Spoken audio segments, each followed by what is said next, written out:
Hi, everyone, and welcome into the Rochester Press Box. Nice to have you. I'm Bill Pucko, Tariq Spence. How you doing, man? Best time of the year in sports. You've got the NBA and NHL playoffs at the same time. Action every night. Yeah, some people think May is the best month. What are you wearing in honor of the Stanley Cup playoffs? Scotty Arnold jersey. However, there's nothing better than a CCM Ultrafill Masca jersey. Like, this is how hockey jerseys are supposed to be built. I love it so much. My arms are too long for it, but I'm going to wear it anyway. You know, it occurred to me that I didn't ask you last week what you were wearing. You know what? It doesn't matter. It's past, Bill. It's the first time in all this time that I forgot to ask about a jersey. He should have a new show, Rate That Jersey.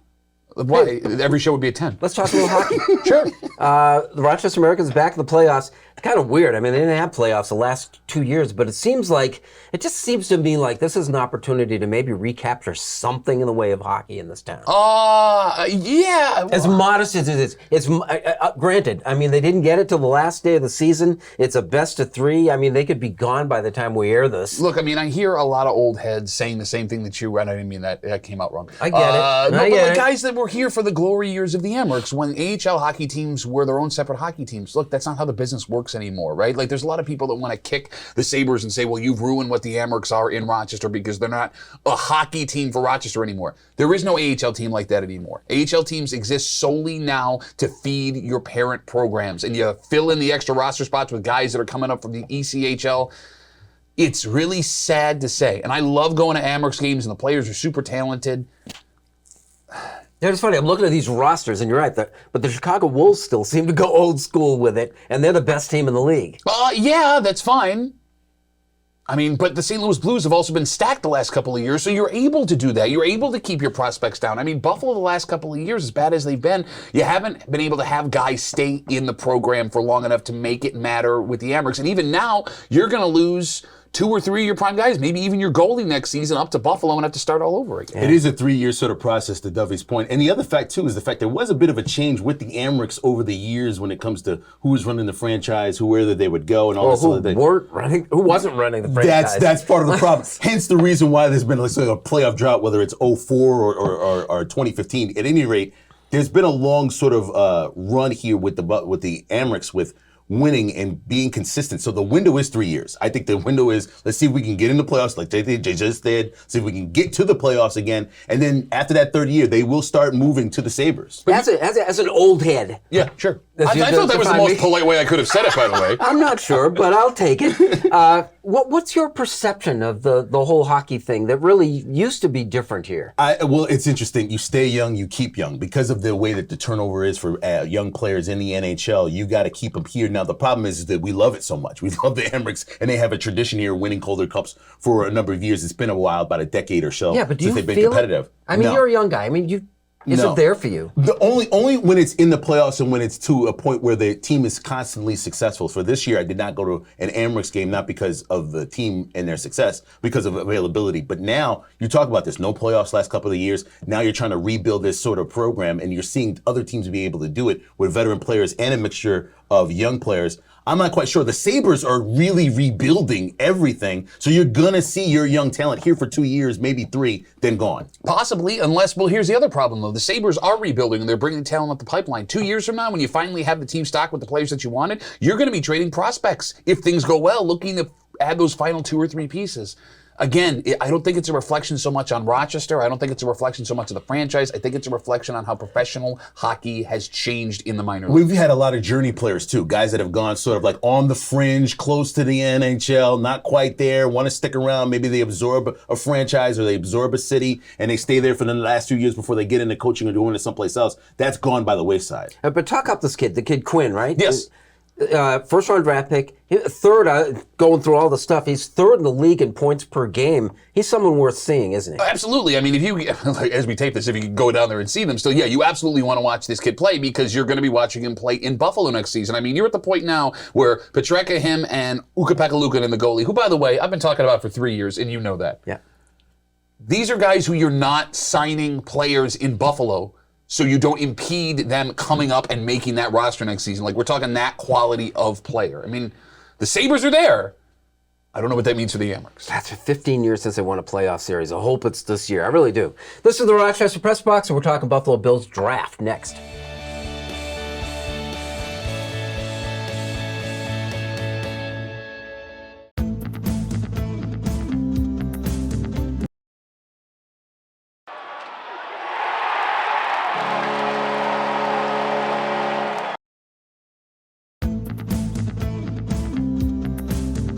Welcome back, and thanks for joining us here on the Rochester Press Box, our Buffalo Bills segment, brought to you by Ralph Honda for 3 generations and celebrating 50 years as New York's first and oldest Honda dealer. Visit ralphhonda.com today. So let's talk Buffalo Bills. The draft, you said that they're getting good grades. They have 1 pick in the first round and moved up a couple spots to get it. But I so trust Brandon Beane. I do, and that's what. And the Bills over the last 4 or 5 years or so have built this tradition of being great at the draft. They've been able to add depth. I love the running back out of Georgia. I really believe that James Cook's going to be a good addition to this team. I am so happy they were able to pick him up. But they went defense, offense, punter, defense, offense, defense. I mean, Punt God. They not went punt through. guy. I will not say that. I'll wait till wait till he makes the team. Although he's a 6th-round punter. But I think that they were able to add sprinkle in a little bit of defense, get to the secondary, make sure you got your line taken care of, offense, defense, linebacker. They got everything, I think. Yeah, I mean, what I find most interesting is for the last 3 years, that second corner spot has been a hole for the Bills. 2 drafts previous, they've passed it over, went in different directions. And look, you didn't need to spend all the picks you did on the defensive line they had the last couple of years. You could have went corner. Why was it this year they decided this is what we have to address? Did they well, Beane said it, right? He said everyone from my daughter on up was telling me I got to draft a quarterback. Yeah, but what do they say? Bill Pucko once said, if you draft what the fans want, you'll be sitting with the fans soon. Look, I like the pick, right? I think the kid can play Elam. I think you also might have gotten a steal where he was because he was hurt last season, which pushed him down draft boards. That being said, is it no faith in Dane Jackson, right? Do you not like Teron Johnson in that spot? You want to keep him in the nickel? I'm glad they did it. It makes me worry about how they think the status of Tre'Davious White is going to be for opening day, for the first month of the season. But if he works out, you've got 2 dynamite corners for the next 3 or 4 years. Things sort of fell into place for him, too. I mean, to take him at his word, I went to this town meeting that they had on the Sunday following the draft, and he said that the kid that they picked was the last guy with a first-round grade left on the board, which is why he moved up to get it. But look at where the Bills were picking and look at the different choices that they had. It's not you're going to get the top tier of anything that you want, whether it comes to the secondary, defense, offense. It doesn't matter. I think they did their homework. They know exactly where they want to plug holes. There is concern over White. I was worried about that too. But now you have a little bit of depth there. This is really for guys that are going to play later on in the season to see if they can step up. I think if you stay healthy during camp, you'll be fine. But this is really for the middle of the season where guys start to pop up injured. That, and also, eventually, we've talked about this, they're going to have salary cap issues. Yeah. This is where you solve them. With kids you're bringing up that you don't have to pay a lot, that when you have to start picking veterans off your roster to get to the salary cap, you're not killing yourself. You're absolutely right, but that's the other weird part about this, right? Because the corner, absolutely fine. You get a 5-year corner at rookie salary, that's fantastic. Running back, Cook is not a 4-down or 3-down running back. He's not. So Singletary's off the roster next year. Moss is off the roster the year after. So you're going to draft another running back to be your bell cow guy. And then when it comes to linebacker, you drafted a linebacker as he's a clone of Matt Milano. Matt Milano's under contract. Edmonds is not. He's done after this season unless you want to pay him and sign him, which the questions are whether the Bills want to do that. I thought the Bills would go more that route, and we're going to see through the draft who they didn't want next year. It's still a mystery to me based on who they were picking this season. But this draft was a defensive draft. I mean, look at all the players that went in the first round early. This was the draft to try to do that and build up. That's what the defense is for the Bills. It's amazing already. You're just adding players that for the possibility of a year or two down the line. Yeah, and it is funny, like the impact of a draft, especially into a team as strong as the Bills, it's almost like it doesn't matter. Well, that's what's so funny, right? And nobody after the 4th round pick has a guarantee making this roster. Hell, last year, they had 2 guys that they drafted who they put on the practice squad that were picked. They essentially drafted 2 players for other teams with those draft picks, which is why I also thought the Bills would be more aggressive in the 1st, 2nd, and 3rd round trying to get up. Not as aggressive as I thought they'd be. Yeah. Last thing, the Punt God, did he give that name to himself? No, he said it makes him uncomfortable, but he's just going to go with it. But I guess you kind of have to say that when they're comparing you to a deity, right? Yeah, because you can't do it. You cannot assign yourself a nickname. No, I agree with you there, but it seems it's happening more where people are just giving themselves nicknames. I don't like it. What happened in my America? Old school basketball rules is you cannot create your own nickname. So if you got a nickname on the court or you got a nickname on the ice, that was given to you. You don't give yourself a name. Future old head comment right there. Yeah. Where's my America? Our Buffalo Bills segment was brought to you by Ralph Honda, and Like It or Not is next. Which America?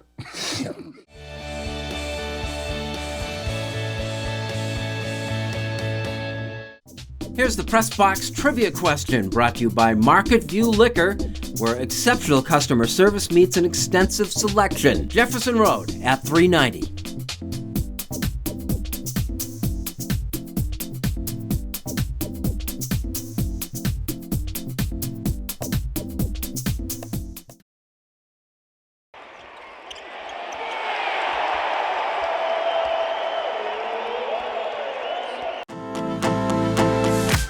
Favorite place in the world that I've traveled to? How about Greece? Hello again, Mike O'Brien, your getaway guy. Check out my podcast. I'll take you there at thegetawayguy.com. Here's the Press Box Trivia answer, brought to you by Market View Liquor, where exceptional customer service meets an extensive selection. Jefferson Road at 390.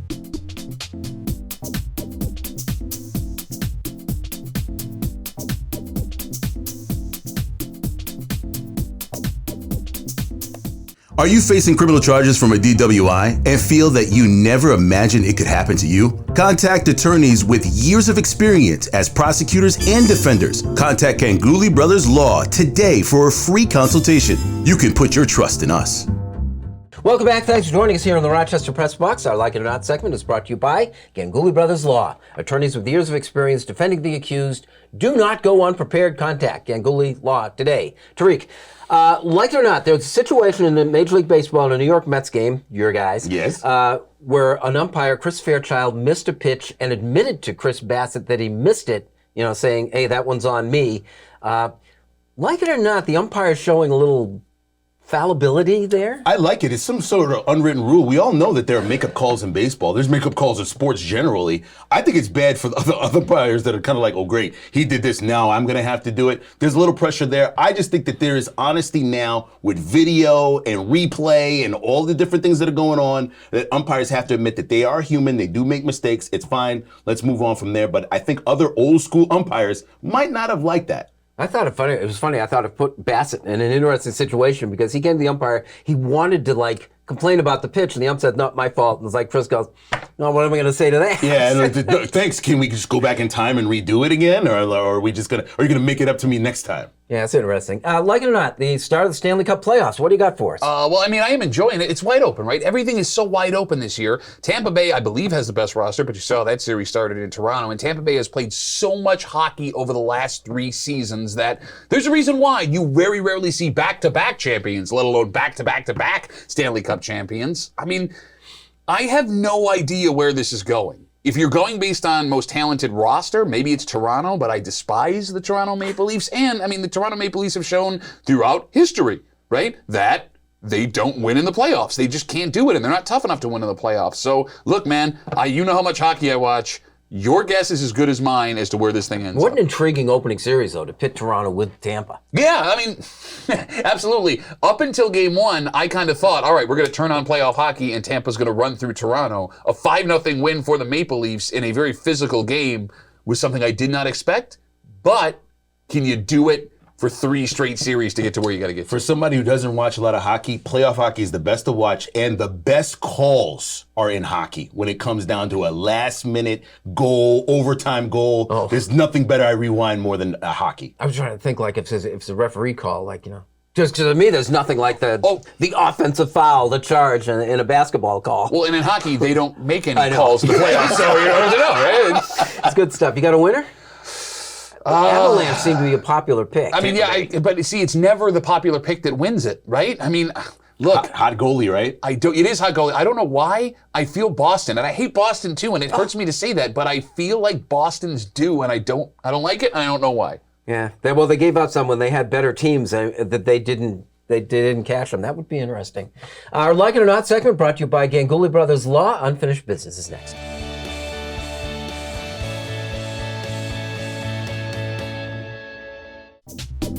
The Press Box Stat of the Week is being brought to you by McArdle's Restaurant in Fairport. McArdle's is open 7 days a week with dining available indoors and out, takeout and delivery. Come home to McArdle's.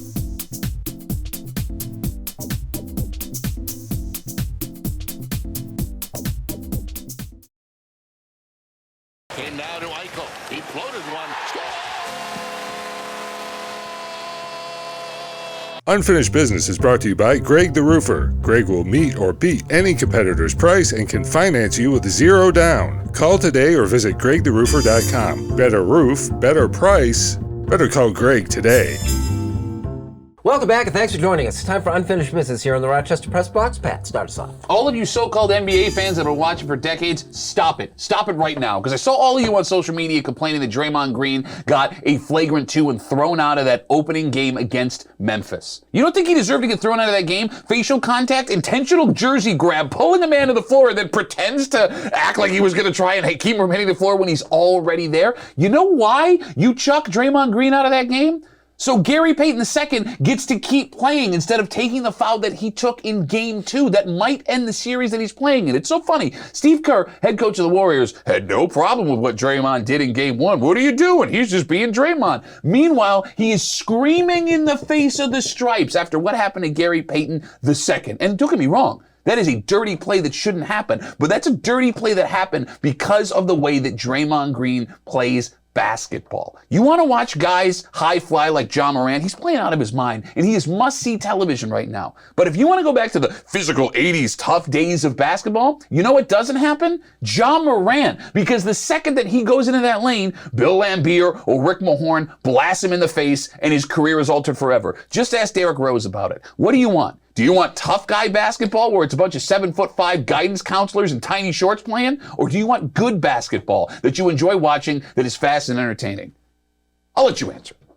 So something happened in the Yankees game against Toronto. In Toronto that just made sports exactly what it is. Basically, Aaron Judge hits a home run. A Toronto Blue Jays fan catches the ball and gives it to a young Yankee fan. To see this kid cry was a moment in sports. Now, listen, I will say this. When it comes to news, sports has to report the news. Sports has to do exactly what it has to do, good or bad. But there are great moments in sports, in basketball, baseball, football, hockey, whatever it is, that needs to be shown more. I.e., let's go to the NFL draft. No one tackled anybody. No one hit anybody. And the audience in Vegas, well, we kind of know where they were feeling and how they were feeling that day. But what was interesting about it is my wife, my mother-in-law, my mother, all wanted to know what was going on with the draft. Why? Because they wanted to see family happiness and joy in a great moment celebrated by so many different people, whether it was in Vegas or at home on video. That's what sports needs to concentrate on. Do the bad stuff. I get it. It is news, but let's concentrate on a little bit of happy and great moments that happen all the time in sports. I remember when the Amerks mattered, really mattered. Rochester won the Calder Cup in 1983, again in 87, and again in 96. I was fortunate enough to be at each of those clinching games. In 1983 in Portland, Maine, and chatted in the presence of the Cup with Coach Mike Keenan deep into the night. In 1987 in Sherbrooke, Quebec, walked the mile or so from the hotel to the rink prior to Game 7 in conversation with the great analyst John Bednarski. It reminded me as why I wanted to be a sportscaster. It was to meet people like Bednarski. And then in 1996, the Amerks were 11-1 in the postseason. Heading into the finals, Rochester won another 7-game series at home this time in a tense and exciting 2-1 win over the Portland Pirates. The players those years, local legends: Jordy Robertson, Mal Davis, Gates Orlando, Jim Jackson, Craig Sharon, Dixon Ward, Randy Cunneyworth, Scott Metcalf, and Jody Gage. Local television was live from the arena every Friday night. Winning a hockey championship was the single best unifying force in Rochester. If you didn't drink from the Calder Cup, it was only because you weren't trying. It turned up everywhere. Those were the days, my friend. 1996 was the last time that the Amerks hoisted the cup. It is the longest drought in their 66-year history. It's been 22 years since Rochester played in the finals, 17 years since the Amerks so much as won a playoff series. It hasn't helped that there hasn't been playoffs the last 2 seasons, or that the league, which had 13 Northeastern-based teams in 1983 in that championship year, is now a coast-to-coast 30-team conglomerate. Shared affiliations and the Florida Panthers conspired to try to kill the team. There is next to no local reporting on it. Maybe the modest accomplishments of this year's Amerks can help put the team back on track. I really hope so, because Rochester's hockey team used to be the best ticket in town, and it wasn't close.